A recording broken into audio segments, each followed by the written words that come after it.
Hello everybody and welcome to this furniture design tutorial in which I'm going to show you how we can build this bent plywood chair named Rometta in Shapr3D.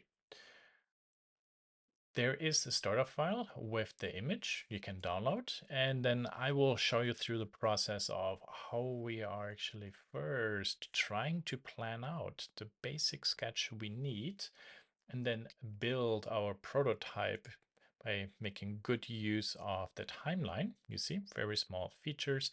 And then in the end, we texture everything, make a copy, and then go into the Viso to make a nice product presentation. And with all that said, let's go ahead and do it. So here, as you can see, I have the demo file open. By the way, the download link for this is inside the description of this video. And if we take a look at this design, you can see it's based on a square. So the height and the depth is the same. We also can see that the armrest is kind of like where the table height is, the right object. Plus the seating surface left is centered in the right piece. We also know seating surface starting between 16 ending up to 18 inches. And the backrest is, for example, quite short. It's not as long, or this is definitely not 16 inches compared to the seating surface. So this is more like a lounge chair. Okay, good. So let's move this to the left side. Go to sketch and line, and from the origin we draw a line up 16 inches and click and escape, and we make sure this one is horizontal and a construction line. So this currently simply specifies here the midpoint. Okay, then rectangle from center. We just draw a rectangle to prevent this from rotating. Add a horizontal constraint to one edge. We make both edges equal. Now it's a square. And this edge to the bottom point, we make midpoint. Okay, that image is a little bit in the way. There. Very good. So back to the sketch. We're going to block out all the basic elements. We draw here from the center to the midpoint a guideline. Now make this construction. So this is kind of like this line here now, horizontally. And now I can go ahead and in the sketch start blocking in all the, I would say basic elements I need. So this one will be horizontal vertical.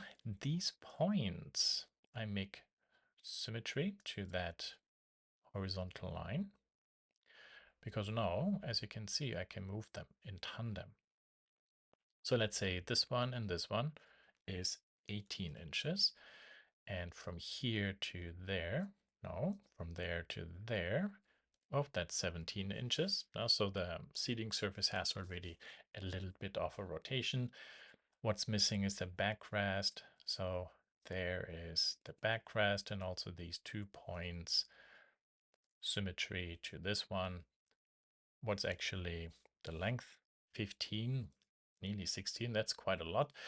What's the angle? Let's go 100. So 10 degrees for the rotation. Okay, very good. This whole thing is actually 32 inches tall. And that's going to be very tall as a table. Now, if you take a measurement, table isn't that tall. So what can we actually do?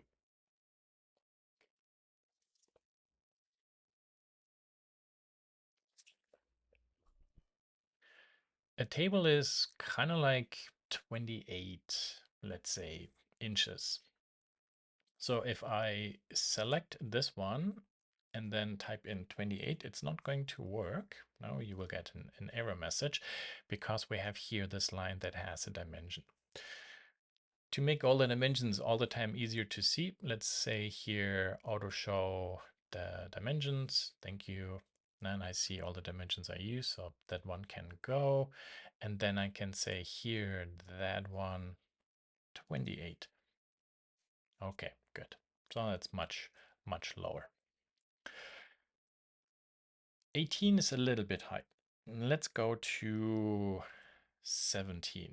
Well, obviously here this has to go lower. Let's go 15. Very good. Yeah. What about we make this 16? What's actually the distance? Oh, that's 4 inches. That's handy to know. What do we have here? 4 inches. Yeah, actually make this 4 inches. Beautiful. Good. What's the length? 13. No, that is actually shorter. That is 21. It's quite a length, but there's also the rounding at the front, so maybe 20. So that's going to be good. With this, we can actually rotate this angle to make this steeper or more horizontal, kind of like create more horizontal surfaces. But for the look, let's see here, we go with 100. Very good. Beautiful. So actually all our sketches are done. Now we can go ahead and build our first piece. I select this necessary sketch profiles, go to extrude, select the symmetric version, and then I push this one out 8 inches, and there we are. Then all the edges we select at once and add an edge rounding of 2 inches. Now keep in mind the distances here were 4, so we have basically oh, this is a tick too short. We have nearly nice and rounded parts. So I need to adjust the sketch a little bit. I will make this one 16.25. That adds a little bit of a flat piece here. The main reason for that is this cannot be perfectly round when this is 16 because based on how this line was actually rotated. Very good. I could also have drawn actually this profile in my sketch to make this more perfect, but this will do it. There we are. Then I can select these two faces, do a shell command 0.75. Oh, that looks actually pretty cool. Okay, so how do we do actually the side elements? That's actually going to be super easy. First, I hide the body and then I select everything, extrude this one out, let's say 4 inches. And now I want that actually to be kind of like at the ends, no? So 4 inches how thick it should be, 16 inches, half is 8 inches. 8 inches is kind of like the distance I need before the seat surface actually stops. So 8 plus 4, 10. No, that's 12. And then I go to the other side, turn the sketch off, and specify this to be 4, show my body, and yeah, perfectly fits. But if we then change the body, this whole thing doesn't work. So let me show you actually how we can do this much better. This one we simply delete. And the extrusion I just want to be 4 inches. When you do an extrusion, you also have, in most programs, the ability to add an offset from the sketch. So let's say 8 inches. Now we have the same thing again. But again, the problem is if we make this one, let's say, for giggles 4, you see now I have to go to here and change this to 4. But we can also simply say from plane. And then I click fix and say extrude from this plane 4 inches. There. And now when we change this to 8 or change this to 10, there you see this one moves with it all the time. We also can now move the extrusion in front of the fillet and the shell command, because we then can actually, after we extruded it, add the fillets. After we added the fillets, then we can also shell this one. So we don't really have duplicates for these copies. Beautiful. Look at this.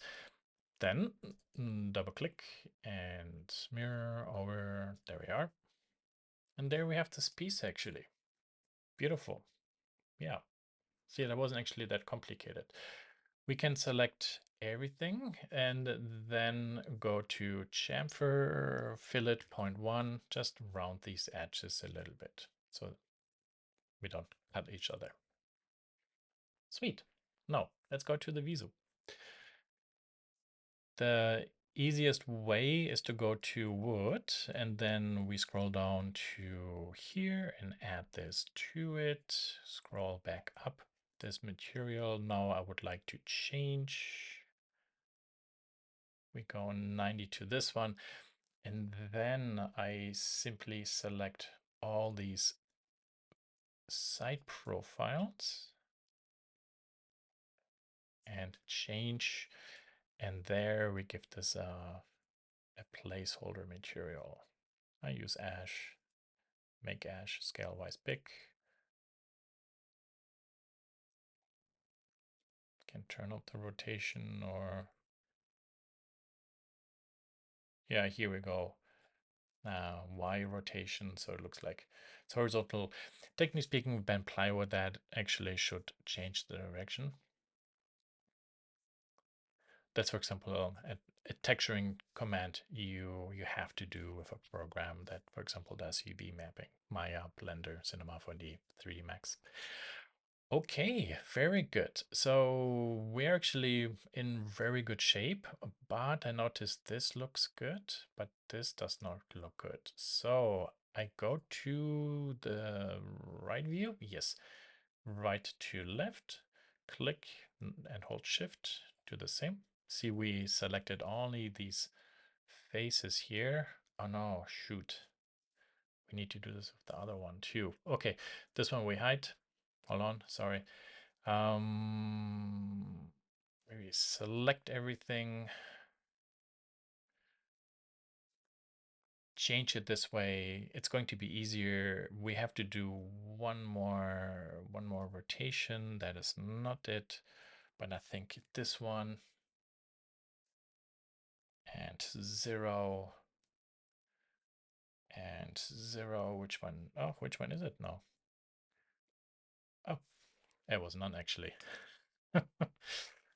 And then we very quickly reapply the ash material there. We don't see it. If we show the other object, then the material is also visible, and then I can select this material there. Beautiful. Cool. Okay. Now you see the veneers are kind of like running the way how we also want. So that is good. When we go back to modeling, that is actually now the moment where we can select our body. Then front view will be easier. Copy, rotate 90 degrees, turn copy off so we don't make more copies. And then this one we can rotate to somewhere else. Sure, I'll position it however we would like. Yeah, like this. Very good. The reason why I made this copy afterwards is this one was modeled along X, Y, and Z, nicely oriented. That makes texturing it much easier. And then when you're done with the texturing, just make a copy and reposition it. Yeah, and there we are. Now we can put this into a nice environment and take a photo. And that's it.